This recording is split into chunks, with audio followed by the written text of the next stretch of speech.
Imaginez-vous en train de vous promener dans les rues de New York dans les années 1900. Vos souliers seraient souillés d'excréments de cheval et de détritus en tout genre.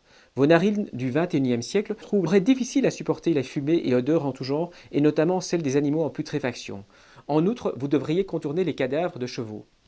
15 000 carcasses de cheval étaient ramassées chaque année dans la seule ville de New York. Chaque année, 750 000 personnes étaient blessées dans des accidents avec des chevaux. On accuse souvent la mondialisation capitaliste de porter atteinte à l'environnement. Les usines occidentales, dit-on, se relocalisent dans les tiers-mondes où elles peuvent polluer en toute impunité. Toute cette analyse ne repose sur rien de réel. Il n'y a pas d'exode de l'industrie dans les pays pauvres en standards environnementaux. Le gros des investissements américains et européens s'opère dans des pays aux standards environnementaux similaires aux leurs. La réglementation environnementale s'accroît à mesure que s'accroît la prospérité. Les pays pauvres ne se préoccupent généralement pas de l'environnement. Ils commencent à protéger leurs ressources naturelles quand ils peuvent se le permettre. Quand ils deviennent plus riches, ils réglementent les émissions et par la suite la qualité de l'air. Ce processus n'est possible que dans les démocraties, c'est-à-dire là où l'opinion publique peut influencer le gouvernement. La prospérité permet de développer des technologies respectueuses de l'environnement et de réparer les erreurs du passé. C'est l'État californien qui, en 1970, adopta le Clean Air Act, qui réglementait sévèrement les émissions de produits toxiques. Beaucoup d'opposants à cette mesure prédisaient que l'industrie automobile allait déserter la Californie. C'est le contraire qui arriva. Les autres États américains adoptèrent au fur et à mesure des réglementations similaires. Les compagnies automobiles du pays ont dû développer des techniques de réduction des émissions car elles ne pouvaient se passer du riche marché californien. C'est donc pour des raisons de recherche de profit que ces constructeurs sont devenus plus respectueux de l'environnement. Ces règles se généralisent à l'échelle de la planète. On entend souvent qu'il faut éviter, pour des raisons environnementales, que les pays non développés se développent comme les pays riches du Nord, car, dit-on, la croissance implacable de la consommation conduirait à une utilisation énergétique, à la production de déchets et à des émissions dont les conséquences seraient désastreuses. Mais si l'on étudie plus scientifiquement la question, on constate que c'est exactement le contraire qui est vrai. C'est dans les pays du tiers-monde que l'on trouve les problèmes environnementaux les plus préoccupants et les plus dommageables.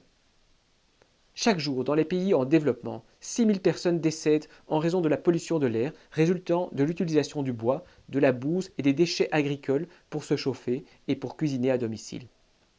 Pas moins de 2,2 millions de personnes décèdent chaque année en raison de la pollution de l'air dans la sphère domestique. La superficie forestière mondiale n'a pas diminué, mais s'est au contraire accrue. En 1950, elle couvrait 4,24 millions de kilomètres carrés et en 1994, elle s'étendait sur 43,04 millions de kilomètres carrés. Le chiffre de 40 000 espèces disparaissant chaque année, chiffre qui circule constamment dans les milieux environnementaux depuis 20 ans, est une simple prédiction dénuée de toute base scientifique. Le vrai chiffre tourne probablement autour de 1500 espèces par an. Les disparitions prouvées scientifiquement depuis 400 ans concernent 1000 espèces, dont 95% sont des insectes, des bactéries et des virus. La crainte d'être enseveli sous nos déchets est totalement infondée. Toute l'eau potable nécessaire à l'humanité pourrait être produite par une usine de désalinisation fonctionnant à l'énergie solaire qui occuperait à peine 0,4% du désert saharien. Il n'y a pas si longtemps, tout le monde était convaincu que la population chinoise ne pourrait jamais avoir accès au téléphone, car cela nécessiterait plusieurs centaines de milliers d'opérateurs téléphoniques et que les ressources mondiales de cuivre ne suffiraient pas pour la construction de lignes téléphoniques dans le pays. L'irruption des GSM, des fibres optiques et des satellites a balayé ces faux problèmes, et la Chine est devenue le premier marché mondial de téléphonie. Par ailleurs, le cuivre a chuté au 10e de la valeur qu'il avait il y a 2 siècles. Quand on a ceci à l'esprit, on comprend qu'affirmer que les peuples d'Afrique qui meurent par milliers chaque jour ne doivent pas atteindre nos standards en raison de risques imaginaires de pénurie est à la fois stupide et injuste. Ce qui facilite la préservation de la nature, c'est la prospérité, l'avancement de la science et le souci du long terme. Cette préoccupation, ce sont les propriétaires de terre qui, contrairement à ce que l'on affirme parfois, en sont les meilleurs défenseurs. Un propriétaire de forêt a tout intérêt à replanter des arbres à mesure qu'il les abat. Autrement, cela fait baisser la valeur de cette dernière.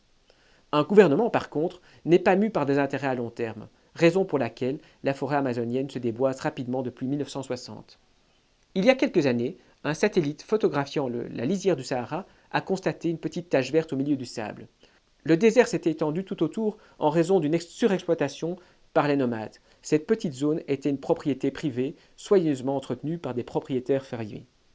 Dans un système de libre-échange, les biens sont produits là où les ressources du pays sont utilisées de la manière la plus efficiente. L'efficience s'est considérablement accrue ces dernières décennies. Par rapport à il y a 30 ans, on utilise seulement la moitié du métal nécessaire pour construire une voiture. Il est plus respectueux de l'environnement d'importer de la viande des pays au climat tempéré plutôt que de la produire dans des pays au climat plus rude.